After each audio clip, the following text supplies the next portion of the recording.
भारत सरकार के नशा मुक्त भारत अभियान के संकल्प के तहत हम सबों ने इस दिशा में एक अगली कामयाबी हासिल की है और एक पूरे ड्रग सिंडिकेट को पकड़ा है। आज से 2 दिन पहले यानी 13 तारीख को एक आदमी मलसर पॉल ब्लू डार्ट कुरियर जो कि यहाँ गुरुद्वारा लाइन में है, वहाँ से एक पैकेज रिसीव करने गया जिसके बारे में हमें पहले से इनपुट था कि इसमें गांजा हो सकता है पार्सल।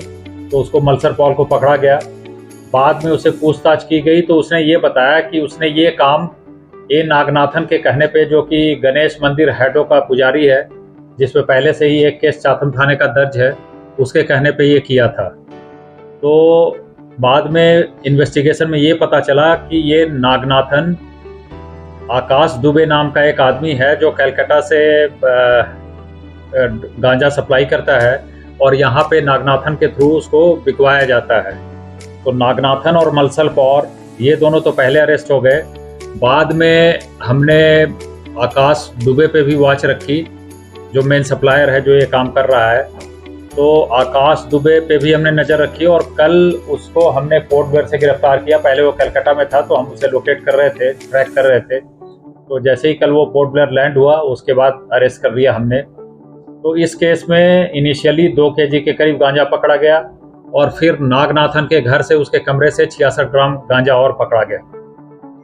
साथ में अब ये तीनों ही आदमी इस ड्रग सिंडिकेट के पकड़े गए। मेन जो आदमी ऑर्डर कर रहा था, सप्लाई करवा रहा था, आकाश दुबे, कुरियर मलसर पॉल और नागनाथन जो यहाँ पे डिस्ट्रीब्यूट कर रहा था। तो कुल मिला के इस पर्टिकुलर ड्रग सिंडिकेट के सारे आदमी पकड़े गए हैं।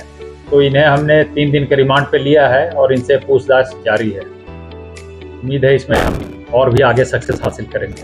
Thank you. पहले केस रजिस्टर मतलब वो एक बार और पकड़ा गया था।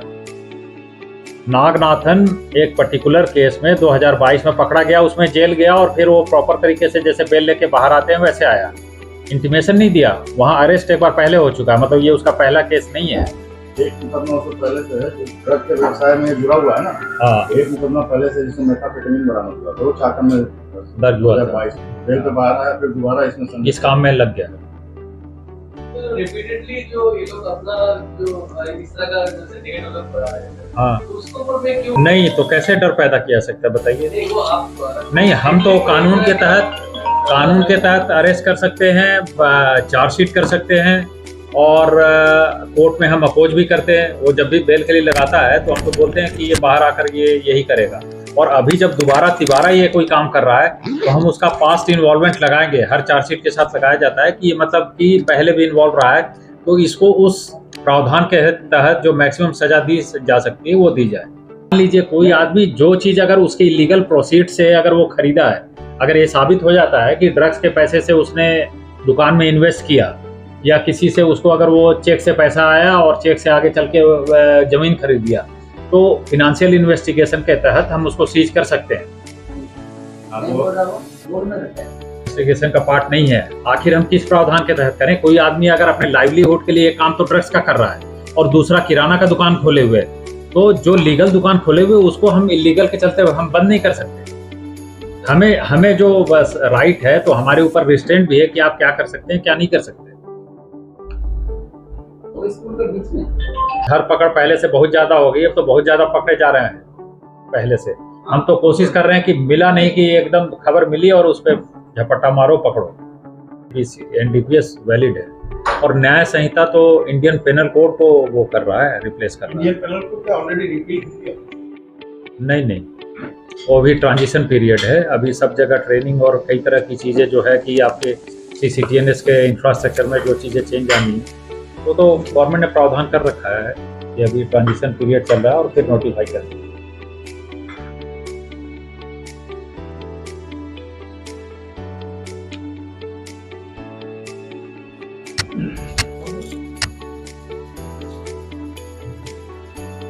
परवेश फायरिंग में गया सर।